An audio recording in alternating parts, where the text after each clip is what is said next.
एक बार फिर देवर्षि नारद के मन में यह अभिमान पैदा हो गया कि वे ही भगवान विष्णु के सबसे बड़े भक्त हैं। वे सोचने लगे, मैं रात दिन भगवान विष्णु का गुणगान करता हूँ, फिर इस संसार में मुझसे बड़ा भक्त और कौन हो सकता है।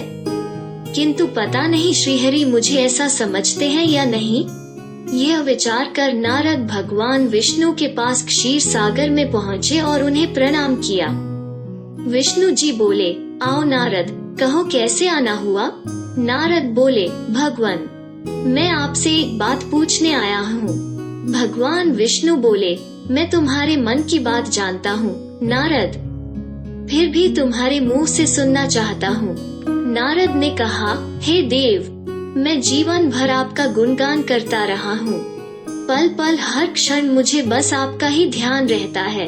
आप मुझे यह बताइए कि क्या मुझसे भी बड़ा आपका कोई अन्य भक्त है संसार में। भगवान विष्णु समझ तो पहले ही गए थे कि नारद को अपनी भक्ति पर अभिमान पैदा हो गया है, किंतु अपने मन की बात छुपा कर वे बोले, नारद, इस प्रश्न के लिए तो तुम्हें मेरे साथ मृत्यु लोक चलना पड़ेगा। नारद बोले, ठीक है भगवान, मैं मृत्यु लोक चलने के लिए तैयार हूँ। भगवान विष्णु नारद को लेकर मृत्यु लोक चल पड़े। धरती पर पहुंचकर दोनों ने किसान का भेष धारण किया और एक गांव के किनारे बनी एक झोपड़ी की ओर चल पड़े। विष्णु बोले, नारद, मेरा एक बहुत बड़ा भक्त यहाँ इस कुटिया में रहता है। आश्चर्य है, क्या मुझसे बढ़कर भी किसी की भक्ति हो सकती है। नारद के मुख से निकला, क्या वो भी मेरी तरह आपका ध्यान लगाए रहता है। आओ, स्वयं ही जान लोगे, विष्णु ने कहा और उस कुटिया की ओर बढ़ गए।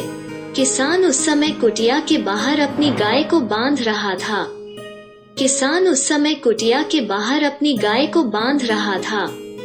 उसके मुख से हरि हरि गोविंद का स्वर निकल रहा था। किसान भेषधारी विष्णु ने उसके निकट जाकर नारायण नारायण कहा तो किसान ने विनीत स्वर में पूछा, आप कहाँ से आए हैं। भाद्र, मेरे लिए कोई सेवा हो तो निसंकोच बताइए।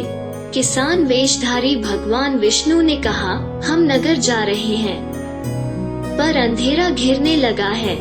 वन में जंगली पशुओं का डर है, इसलिए रात भर आश्रय चाहते हैं। किसान ने प्रसन्न भाव से कहा, मेरी कुटिया में आपका स्वागत है।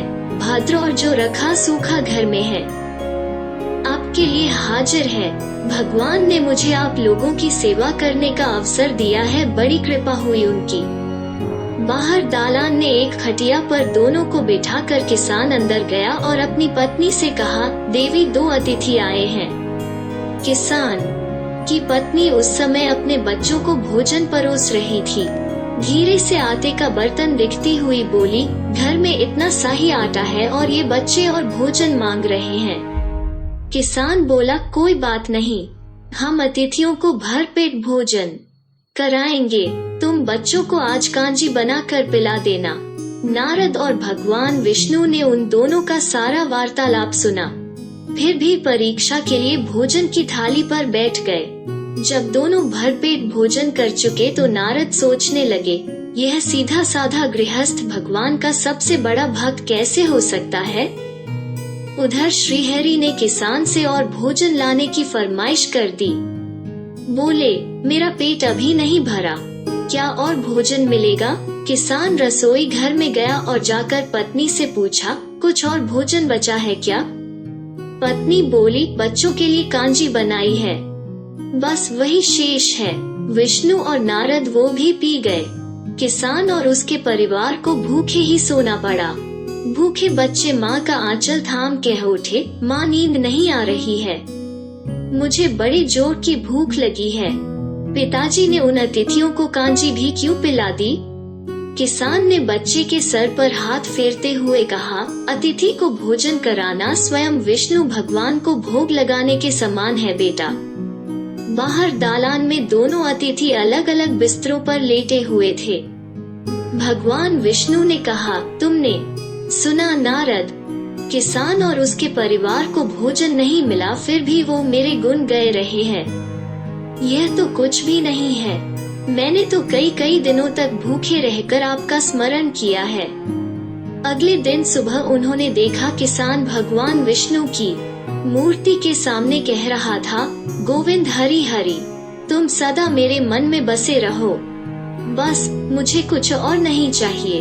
फिर दोनों अतिथियों से बोला, हरि की बड़ी कृपा है, वही जग का रखवाला है, प्रभु की दया से रात को कोई कष्ट तो नहीं हुआ। जब तक आपका जी चाहे तब तक आप दोनों यहाँ रहे, मैं खेत पर जा रहा हूँ। किसान भेषधारी श्री हरि बोले, हम भी तुम्हारे साथ चलेंगे यदि तुम्हें कोई आपत्ति न हो तो।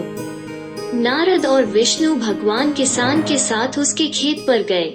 किसान बोला, यही है अपना खेत, अब मैं अपना काम करूँगा। गोविंद हरि हरि। नारद बोले, तुम तो सत्पुरुष हो, भगवान के बड़े भक्त हो, हर घड़ी उनका नाम लेते रहते हो। किसान बोला, अरे कहाँ, काम से जब भी थोड़ा बहुत समय मिलता है तभी उनका नाम लेता हूँ। नारद ने पूछा, कब कब मिलता है समय? किसान बोला, सुबह उठता हूँ तब, रात को सोता हूँ तब, और दिन में जब भी काम से समय मिल जाए। ओ समझा, नारद के मुख से निकला। दोनों जब किसान से विदा लेकर चले तो नारद ने व्यंग्यात्मक स्वर में कहा, आपने सुना भगवान, वो सुबह शाम 2 बार ही आपका स्मरण करता है, जबकि मैं हर समय ध्यान करता हूँ, फिर भी आप उसे महान भक्त बताते हैं। नारद की बात सुनकर श्रीहरि चुप रहे, किंतु मन ही मन उन्होंने कहा, कारण भी जान जाओगे नारद। विष्णु ने एक कलश को तेल से लबालब भरकर नारद को दे दिया और बोले, नारद इसे अपने सिर पर रखकर बिना हाथ लगाए सामने वाली पहाड़ी तक ले चलो। ध्यान रहे इस कलश में रखे तेल की एक बूंद भी जमीन पर गिरने न पाए। नारद बोले, यह कार्य सहज तो नहीं है। यह कहकर नारद ने कलश सिर पर रख लिया और पहाड़ी की ओर चल दिए। नारद पहाड़ी तक गए और लौट आए। विष्णु बोले, लौट आए नारद, ठीक है, अब यह बताओ कि इतनी दूर जाने और आने में तुमने कितनी बार मेरा स्मरण किया है? नारद बोले, एक बार भी नहीं भगवान, करता भी कैसे, मेरा सारा ध्यान तो तेल और कलश की तरफ लगा हुआ था। श्रीहरि बोले, तब तुम ही सोचो, वो किसान दिन भर कठिन परिश्रम करता है, फिर भी 2-4 बार मेरा स्मरण जरूर करता है, और तुम एक बार भी मेरा स्मरण नहीं कर पाए। विष्णु की बात सुनकर नारद के अंतर्चक्षु खुल गए। वो श्रीहरि के चरणों में गिरकर बोले, मान गया प्रभु, जो संसार के झंझटों में रहकर भी आपका स्मरण करते हैं, वे ही सबसे बड़े भक्त हैं।